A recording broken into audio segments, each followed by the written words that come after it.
Hello, welcome to Papa Nick's Music. I am, as always, your host, Papa Nick Lewis, and today we're still in the summer of the Bee Gees. For those of you who are coming late to the story, some time ago, several weeks ago, I mentioned that one of the things I like to do when I'm looking for new music to listen to is I'll go back and I will explore the catalog of an artist that I'm familiar with, but at a greatest hits level, right? I've heard their hits, I've heard their radio singles, I like those, so hey, maybe I'll like the rest of it too, and I'll jump in and I'll see. And this summer I'm doing the Bee Gees. I started off with a video where I talked about my 10 favorite radio hits. Out of all of the songs they had that charted in the top 40, my 10 favorites. I followed that up sometime later with a couple of updates as I was working my way through the catalog. I had one update where I focused on what I called the orchestral pop years, from Bee Gees' first up through Life in a Tin Can, so 67 to 73. I'm doing my best not to distract myself by looking up those. I'm just trusting that I got those years right. And then I did a second update where I started with 74's Mr. Natural and went up through 2001's This Is Where I Came In. And that covered the two later periods of their career, the R&B dance period of the 70s, mid to late 70s, and then what I called the sputtering years of the 80s and 90s up through 2001. Then last week I gave you my top 10 plus 10 album tracks. Today I'm giving you my top 10 albums, and then next week we're going to wrap it up with some discussion of what I think about the band in general. And like I said, I'll fill in a few gaps in terms of where I would put some of the other albums if I were doing a full ranking. Because I have done the full ranking. I just don't want to do an hour-long video today. Before I get into this, subjectivity notice. Artistic appreciation is a subjective thing. It is inherently subjective. By definition, it is a subjective thing. There is no such thing as objectively good or objectively bad art. There is only art that I like and art that I do not like. And as long as we keep that in mind, and we're careful to use words like and dislike, prefer, don't prefer, agree, disagree, this is a wonderful conversation. As soon as one or the other of us starts thinking in terms of being objectively right or objectively wrong, when we start thinking in terms of winning the argument, that's when everything goes down the shit chute. So let's not do that. These are my 10 favorite Bee Gees albums. I'm not saying they are objectively the best. They're just the ones that I like the most. Before I get into my top 10, I do have an honorable mention. I thought about making it a top 11 because I do want to talk about this album. But I couldn't do a top 11, so I've got an honorable mention instead. So coming in at honorable mention, we've got 2001's This Is Where I Came In. I really like this album. Out of all of the Sputtering Years albums, this is the one that I felt compelled to get a copy of. There's some good stuff on here. The title track, This Is Where I Came In, is good. She Keeps On Coming is good. Technicolor Dreams is good. About half of this album, I think, is really good. And then the other half slips into the same kind of electronic dance music stuff they were doing in the late 80s up through the 90s. Which, again, it's not bad music. I was talking about this when I was talking about in my second update video. I'm not saying it's bad music. It's just not to my taste. It's not music that I gravitate towards. But the first half of this is spot on, fantastic stuff.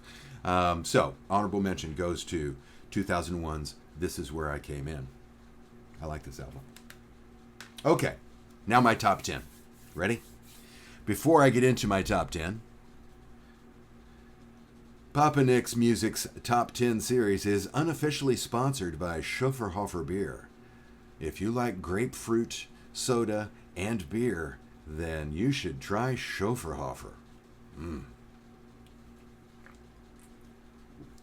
That's good beer. Okay. Ready? Okay. Number 10. Coming in at number 10 from 1979, we have Spirits Having Flown. This was a huge album when it came out. Oh my God. Hit after hit after hit. This is the album that has Too Much Heaven and Love You Inside and Out and Tragedy. Ooh, it's a tragedy. It also has this. The title track is fantastic. Spirits Having Flown. I love that song. Spirits Having Flown and Love You Inside Out are hands down my favorite songs on the entire album. And overall, it is a good album. It's a good album to play in the background. It's if I'm having a 70s themed party, this is going to be in heavy rotation for that party. I'm not going to take a steady diet of it, but this is a really good album. I would give it a good solid B plus to C minus, or B plus to A minus. This is just a strong album. Okay, coming in at number 9. I mentioned this when I did my first update when I was talking about the original orchestral pop years.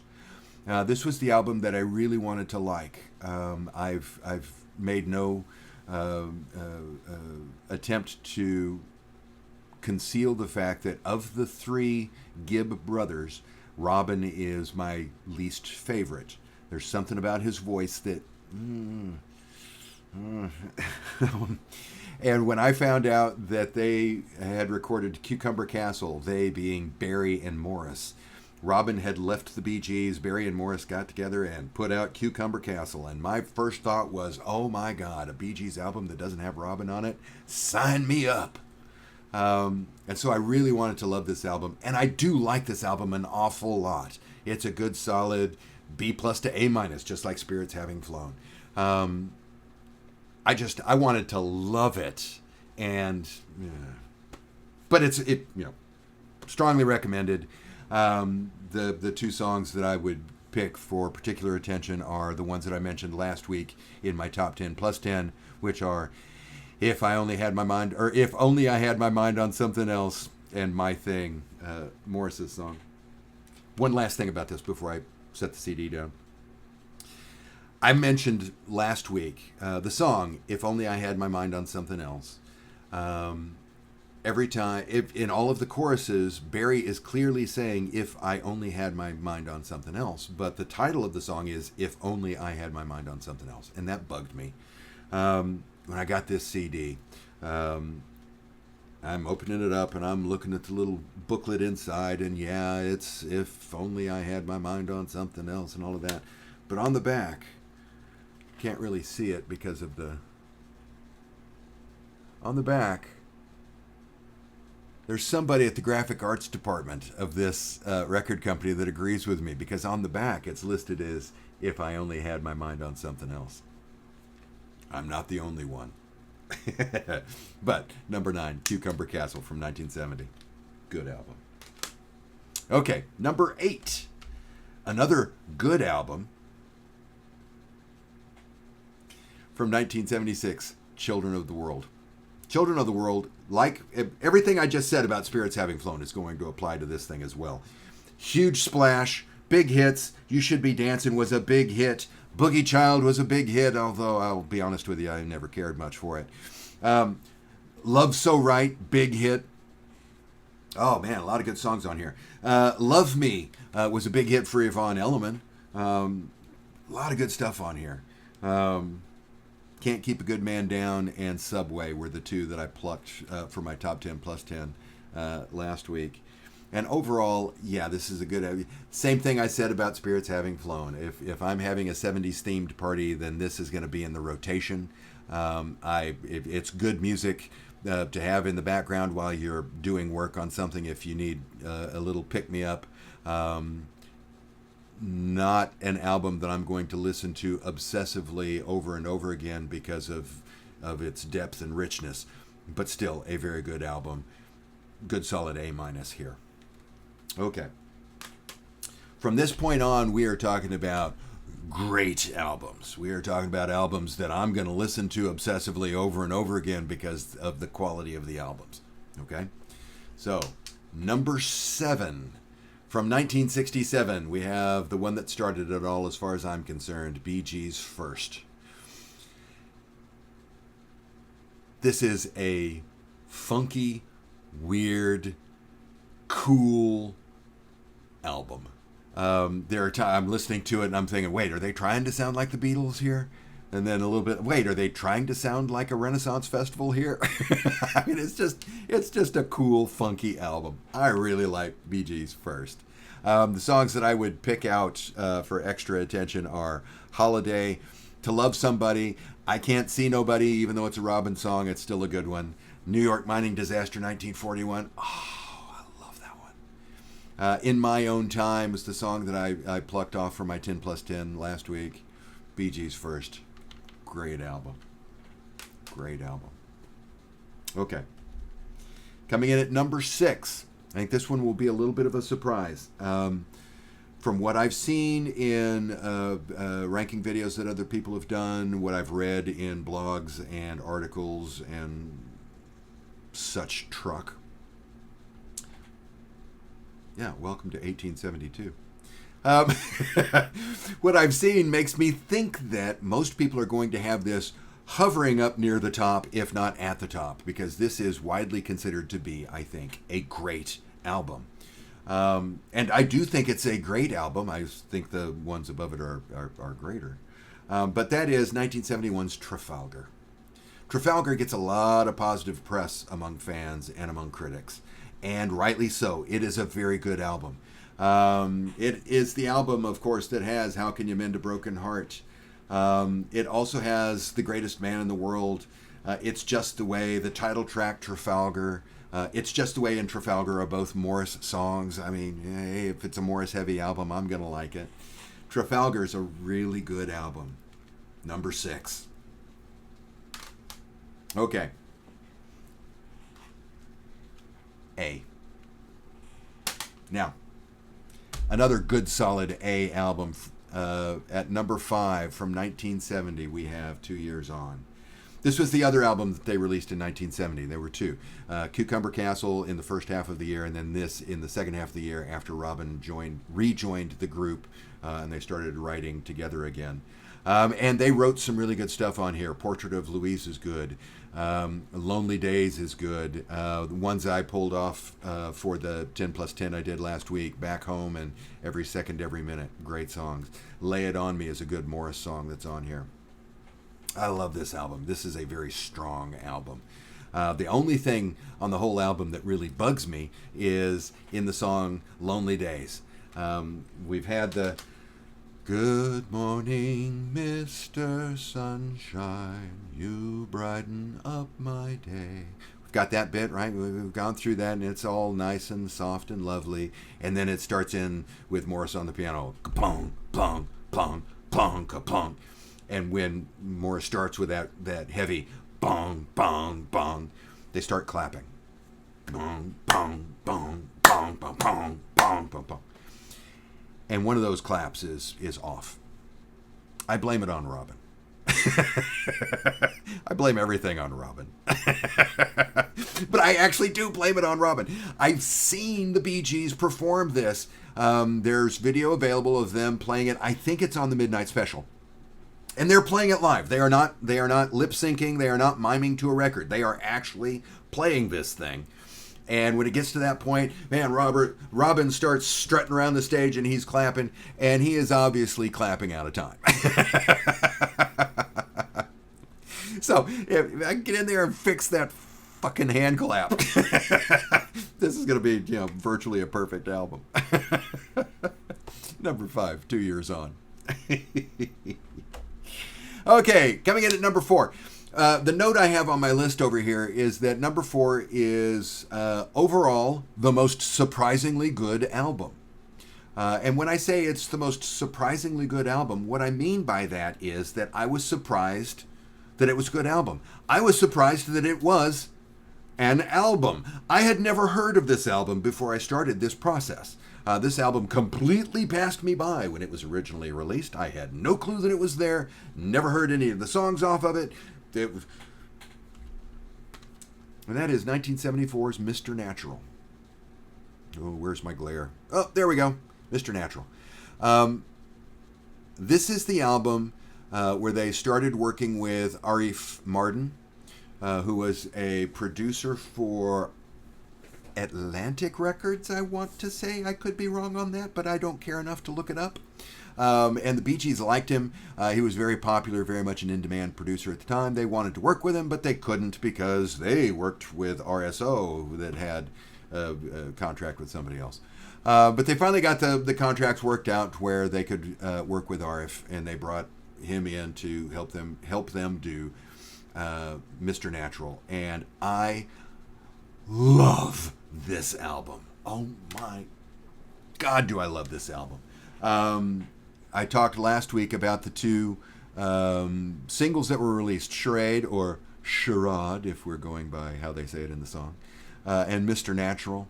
I mentioned Heavy Breathing and Down the Road as songs that I added to my top 10 plus 10. I Can't Let You Go is another one. I mean, it's just a fantastic. There's not a dog on here, and that's even including the track entitled Dogs. They're all great. Oh, I love this album. This is a good solid A+ album. They're all A+s from here on out. Oh man, do I love this album. Mr. Natural, 1974. Well worth your money if you find a copy of it. Coming in at number 3 from the original orchestral pop era, 1968's Idea. Oh boy, is this a good album. I mentioned last week Kitty Can, a nice bouncy fun song. I mentioned last week the song Kilburn Towers that, oh my God, do I need to go again in depth about how much I love Kilburn Towers. This also has I've Got to Get a Message to You. It's the title track is good, Idea. It's got a song called Such a Shame that was on the original. I may have this backwards. If so, I'll have a crawl along the bottom that says it. But I want to say on the original British pressing, the last song on side 1 was Such a Shame. And when it was released in the U.S. originally, Such a Shame was replaced with the hit single, which did not originally appear on the album, I've Got to Get a Message to You. The CD releases of them now have both of those songs on them. But that song, Such a Shame, is a great song. Written by Vince Maloney, I think that's how he pronounced his name, who was the guitarist for the group at the time. One of the few songs, or the only song, as far as I know, I'll do a double check, and if I'm wrong, there'll be a crawl on here, but I'm pretty sure it's the only song on any of these albums that was not written at least by one of the Gibbs. That was written by the guitarist, sung by the guitarist. Great song. Idea. Fantastic album. Very strongly recommended. Okay. Coming in at number 2, my note is, overall, the second most surprisingly good album. Now, this one is the second most surprisingly good album because I wasn't surprised that the album existed. I'm surprised at how much I need a sip of Schofferhofer beer. That's good beer. With Mr. Natural, I had no clue that the album was there. I had not heard any of the singles. Completely whiffed on that thing. This one, I didn't know about the album, but I at least knew about the single that was released off of it. From 1972, my number 2 album is To Whom It May Concern, which has the single Run to Me on it. I really, really, really, really like this album. One of the metrics that I'm using to help sort these things. I'll show you my spreadsheet here. I'll just go to a random page. Here we go. Here's the Cucumber Castle and 2 Years On page. I've got this spreadsheet where I've got, for each album, a list of the tracks, who the singer is, who wrote it, and then I've got this space over on the side where I'm writing my notes as I'm listening to the song. And over here on this inside, there we go, you can see that's the check that goes next to If Only I Had My Mind on Something Else. That's a check next to my thing, right? When I get to a song that I really, really liked, I'd put a check mark next to it.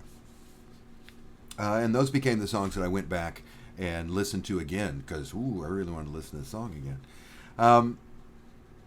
And then when I was done with all of this, as I was going back and looking at all the albums again, as I'm listening to them all again, I'm double checking the ones that I checked to make sure, oh, okay, yeah, I see what I liked about that one now.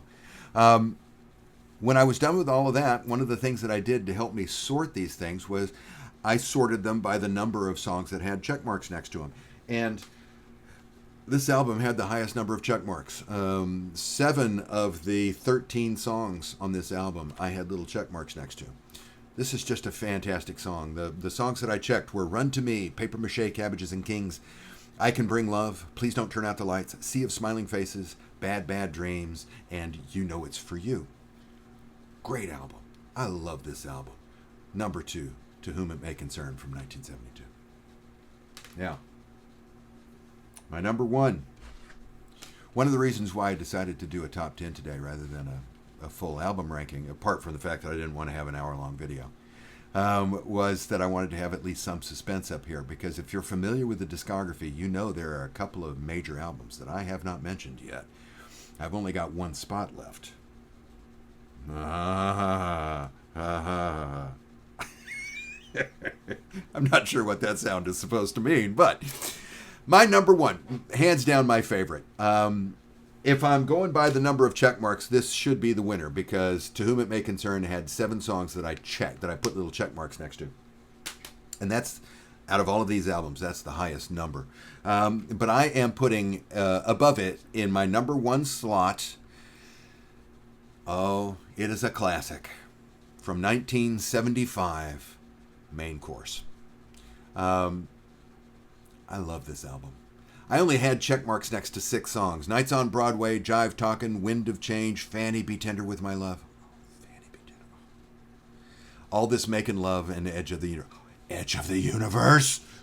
Oh, God, I love that song. But here's the thing. I've got checks next to, what, we've got 10 songs on here. I've got checks next to 10 of them, and there's only really 2 of them that I think of as low points. Country Lanes is just not a song for me. And not just because it's Robin heavy. It's just... and I think Songbird is a very pretty song, but I also think it's a little on the boring side. And the rest of this album has a nice groove to it. And Songbird right there, just, I mean, it's a block. It's a clog in the pipe right there halfway through. Well, quarter of the way through. A third of the way through. Right there, a third of the way through the album. But everything else on here, I mean, Come On Over, that's a great song. Baby As You Turn Away, that's a great song. I love this album. I love this album so much.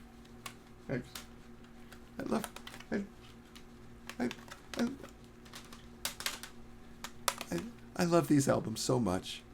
All 4 of these, Mr. Natural, Idea, To Whom It May Concern, and Main Course. I remember the names. I just wanted to get them in the right order. That's why I looked at my cheat sheet. All 4 of these are good solid A pluses. They're fantastic albums. I cannot recommend them strongly enough. Oh my God. Good stuff. So those are my top 10 Bee Gees albums. Do you agree? Do you disagree? Is there another album I should have up here instead? Where is Odessa, for crying out loud? It's at number 12. That's where Odessa is. If you agree, if you disagree, leave a comment down below. Tell me what you think. I always love hearing from you. I thank you very much for sticking it out this long. And if you liked the video, I assume that you did since you're still here watching, I would appreciate it if you'd click the like button. While you're down there clicking that like button, go ahead and click the subscribe button as well. I do these things every week, and wouldn't it be nice to know that I've got a new video out? Well, click that little bell for notifications, and you will be notified as soon as I have posted this thing. I did my top 10 my top 10 albums from the Bee Gees this week. Next week, I'm going to do my wrapping up the Summer of the Bee Gees episode. We're going to talk some about the bottom 10 and why they are where they are. Why am I being so mean to Odessa by putting it at number 12, for God's sake? What have I got at number 20? Ooh, that's something to think about. I'll talk also about my final impressions of the band, the things that I thought as I was coming in, and how I've changed on some of those things. I'm going to actually say some nice things about Robin next week. That alone should be reason to tune in. So I hope I will see you next week. In the meantime, again, thank you for watching today, and I hope that the rest of your day is jubilant. See you soon.